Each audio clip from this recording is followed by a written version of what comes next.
മൂർച്ചയുള്ള വാട് പോലെയാണ് സ്വാമി. സൂക്ഷിച്ച് കൈകാര്യം ചെയ്തില്ലെങ്കിൽ ജീവിതം കുട്ടിച്ചോറാകും. ജീവിതം എന്റെ സ്വാമി കുഞ്ഞുമായ സ്വാമി ഒരാളുടെ കൂടെ വന്നാൽ അയാൾ ജീവിതത്തിൽ വിജയിച്ചു എന്നാണ് പറയുക. എല്ലാവർക്കും അത് കിട്ടണമെന്നുമില്ല.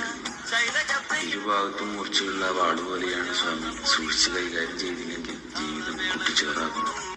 ജീവിതം എന്തെന്നറിയാതെ